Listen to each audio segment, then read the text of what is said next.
And so I think this is the best place for you to get a glimpse into what many people feel is the soul of Jordan, the Bedouin.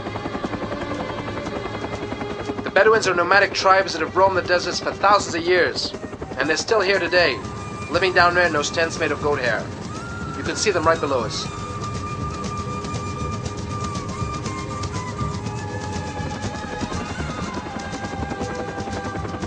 Wow, check it out. There's even a camel caravan down there. Yeah, that's what we're looking for. Let's head down.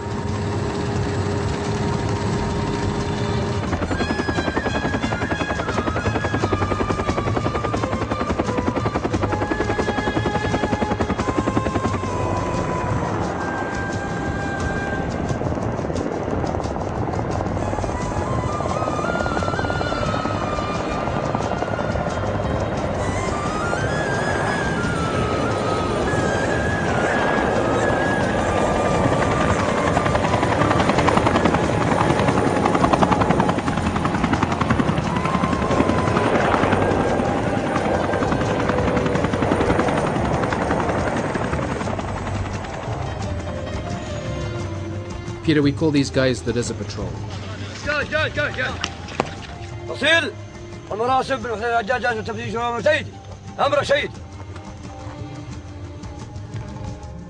They used to be an army unit back in the days of the British Empire, but today they operate as both a border patrol and as a desert police force. Getting up on one of these things, well, at least for me, not very pretty. It wasn't a whole lot of fun for the camel either.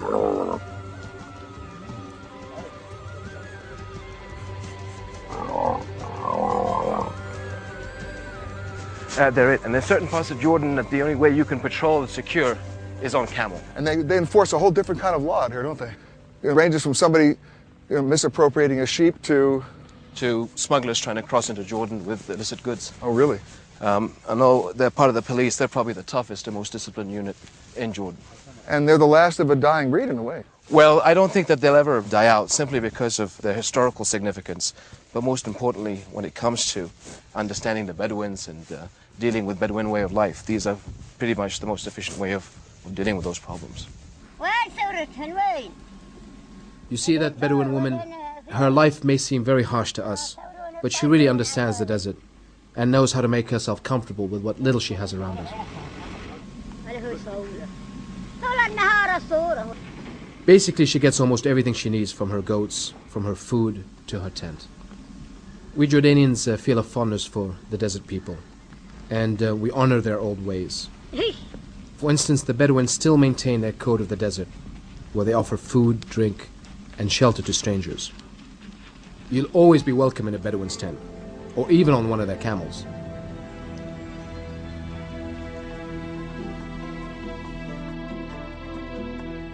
Camels are remarkable animals. These single-humped camels we're riding can easily walk 25 miles a day with about 1,000 pounds on their back for months on end.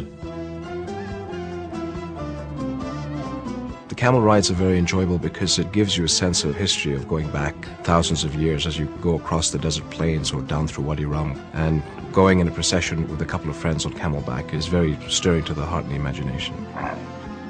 We're progressing at a relatively slow speed right now, but if these guys wanted to take off, they could take off. No, these things can move if you want.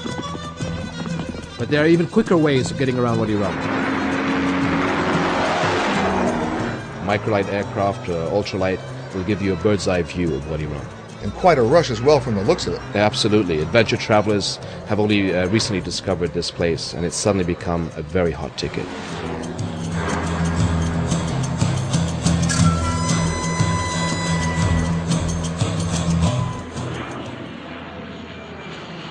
But if you want even higher altitude thrills in Wadi Rum, you might want to try skydiving.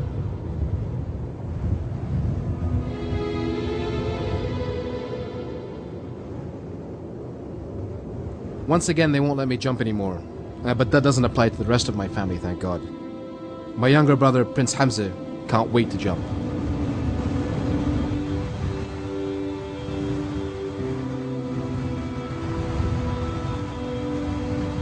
The king isn't jumping for reasons of security. I'm not jumping for reasons of sanity.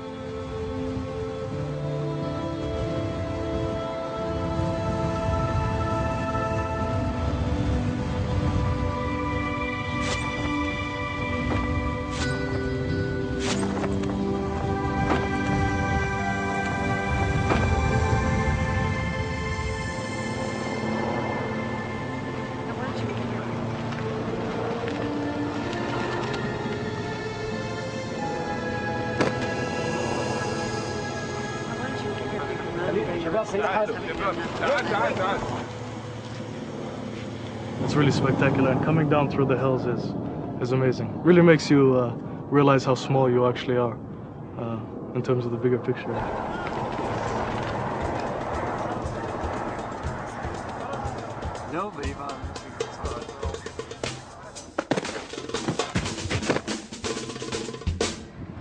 Peter, there's one more thing I want to show you.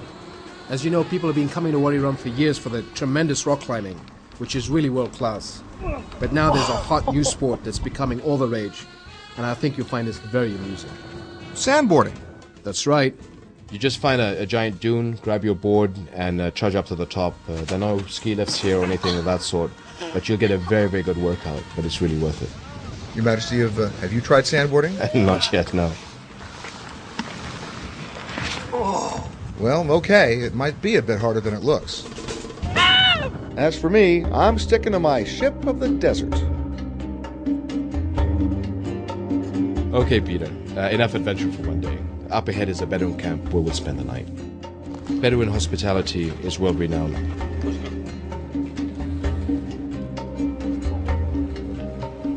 I remember a trip when I was a small child with my uncle. We were out in the desert traveling along the Lawrence of Arabia route. As we got into Wadi Rum, in the middle of nowhere, this old man appeared on a white horse. He came over to us and said, you know, these are my lands and you're my guests and I must give you lunch. And obviously we accepted, and he disappeared into the desert. He came back about an hour later with 15 sheep and prepared a meal for us. Well, it wasn't too long until we found out that what the man had done had taken his only possession, that beautiful white horse, and he'd gone and sold it and bought the 15 sheep for our lunch. So my uncle went out and brought the horse back and 15 more sheep and gave them back to the Bedouin. And really, that is Bedouin hospitality. It's what makes Jordan, Jordan. So he's just welcomed us to his camp, and we asked about each other's families. And But this is a traditional Jordanian greeting. oh yes, I mean, Wadi Rum has many special memories for me. So I like to come out with my friends and my family and be able to camp and get away from the everyday problems of life. Peter, it's getting late, and I've got quite a day planned for you tomorrow. Such as? All I can say is I'm taking you to a hidden city that was lost from maps for thousands of years. Now let's get some sleep.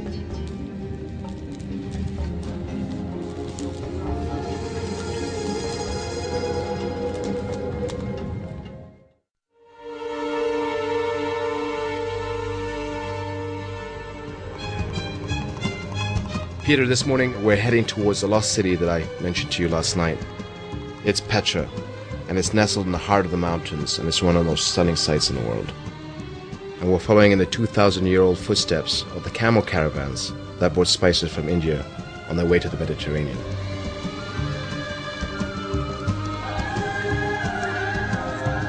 Peter, just put yourself in their place. It wasn't an easy trip.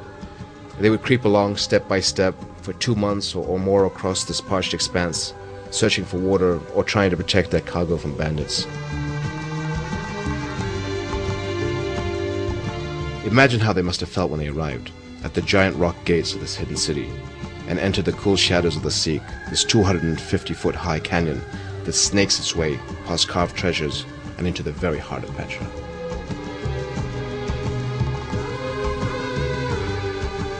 If we come over here, you can basically see the outline of a man leading a camel and a camel caravan. It must have been amazing to suddenly come into Petra and walk down the Sikh and then suddenly see a flourishing city. So in a way, this is really their welcome sign. Absolutely. Wow. Amazing. And you see the reliefs continuing on down. It never stops. Continuing.